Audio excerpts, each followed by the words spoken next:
Some thoughts on Mark's Gospel, chapter 2, verse 23 through to chapter 3 and verse 6. The Lord Jesus is moving on in his ministry, and he's moving on into a ministry of establishing a new regime. This regime will be a regime whereby he will be absent but will be moving by his Spirit. So we thought about the new wine in new wineskins phenomenon in the preceding passage. And one of those big changes will be the transformation of the Sabbath into the Lord's Day. Just to articulate one or two things about that, because both of the incidents in this passage are to do with the Sabbath. We now live in the age of the resurrection. The key change in God's regime has been that Jesus Christ is resurrected from the dead. Salvation has been achieved. We live in an age of success. The Old Testament, in a sense, was an age of failure. It was an age of failure because there was no full and final salvation achieved. It was all an arrangement anticipating. So you see, the arrangement in the Old Testament was 6 days work and then rest. 6 days failure. 6 days to fail to achieve rest, and then you almost slump into that renewal day, and you start another week of failure because the final full achievement of things had not taken place. In a sense, the weekly routine was a continued declaration. There must be something that's going to happen. Of course, God had established everything to declare what was going to happen. The whole giving of the law and the message of the prophets was concerning a salvation in Jesus Christ. So the Sabbath was, as it were, a day of rest, but a day of slump. We failed again. But the New Testament, it's all different. We go from a day of success, achievement, of victory. We go from the first day of the week. We celebrate his achieved rest, his achieved salvation on the first day of the week, and we live out from that.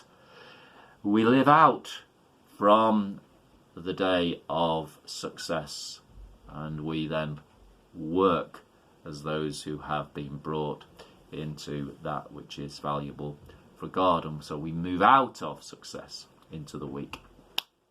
And of course, with regard to these things, the Lord Jesus appeared to his disciples on the first day of the week when he had risen from the dead. All his appearances were on the first day of the week, and his disciples gathered together on the first day of the week. These are something of the principles established, so that the New Testament, our special day of rest, is the first day of the week. Principle is established: 6 days labor, 1 day rest. Ours is the first day of the week to celebrate Jesus' resurrection. Just to point there, I think it might be good just to remind ourselves every day that today, every Sunday, we start, this is Resurrection Day. Every Sunday, this is Resurrection Day. I think it might transform the day for us somewhat. We can have all kinds of religious tendencies, but you say, I want to celebrate the resurrection today on a Sunday. Going into the passage then, and you see these incidents, and the first one concerning the disciples going through the grain fields with the Lord Jesus, and they pluck the grain, and the religious people are not happy. They are saying that the Pharisees are saying, verse 24, look, why are they doing what is not lawful on the Sabbath? And the Lord Jesus explains, going back to 1 Samuel 21 concerning David. David was in a situation on the run from Saul where he's with his men and they are hungry. The only food that they can get access to, it appears, is the special bread, which was just for the priests and should have been just for the priests, not for anybody else. But they were hungry, and so they took the bread and ate. The Lord Jesus doesn't specifically say whether David was right or wrong in doing this. He just makes the observation that in that necessity he responded that way. And the Lord is simply making a message that the Lord's special day is to be a day when we can do things that are needful, such as getting food, and taking the grain is all a part of that.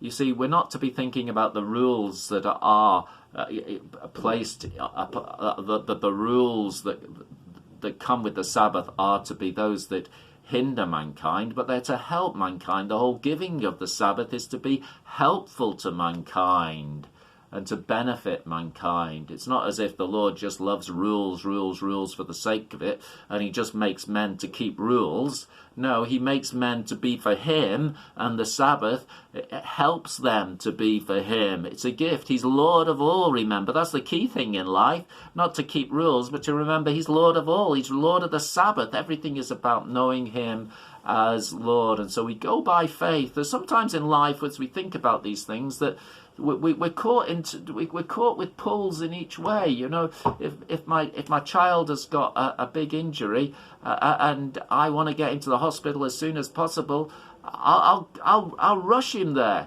and break the speed limits, even though the speed limits are supposed to be kept as those who want to submit ourselves to every ordinance of God for the Lord's sake. But love will drive me there to drive fast. You see, that's a principle to think about. We sometimes have colliding principles, and we have to go by faith in making a decision. So that's the first incident on the Sabbath. Second incident is the Lord is in the synagogue on a Sabbath. Always good to be in the synagogue on a Sabbath, isn't it? Always good to be in God's place of worship on a Sabbath. And so they go into the place of worship, and there's a man with a withered hand there. And the Pharisees are wondering, is he going to do it? Because they think if he's doing it, he won't be one who keeps the rules, and therefore he won't be one who is the proper servant of God, that kind of thing. And the Lord says, Lord knows what's going on in their hearts. He's angry about it. So the Lord Jesus sometimes is angry about things that are against the will. He's always angry against those things that are against the will of God, and there are times when he displays that. So they don't answer when he asks them about the question about whether it's lawful on the Sabbath to do good or to do harm, to save life or to kill. They're silent. Then he was grieved at their hardness of heart, and he says to the man, stretch out his hand. And he stretches out his hand, and his hand is made well. The Lord does kind things on the Sabbath day. We're to do kind things on the Lord's day. The Pharisees are not happy, though. They want rid of him. Here is a man who is not going to go with their system, and they want their system. They want their rules, they want their way of life, and not the Lord Jesus to determine the way of life. That's a big question for me and for us, isn't it? Who do you want to determine the way of life for you? Do you want the Lord Jesus to come and determine everything and to be rearranging everything, or do you want your fixed way of doing things to stand and nothing will change it? You also see here an instance of where the Pharisees are we might say, in church on a Sunday. They don't want to be changed, though. They don't want to be changed. They just want to do their religion. They're in the synagogue, and they won't be changed by the Lord Jesus Christ and his ways and his rules, which are always for the good, remember. When he comes, it always changes for the good. Our lives always go for the better when he comes and changes them. So, some thoughts about how we need to be in church on a Sunday and willing to be changed. Think about that by the Lord Jesus. So that's some thoughts on that passage and Mark chapter 2 verses 23 to chapter 3 and verse 6. May the Lord encourage us forward in his way.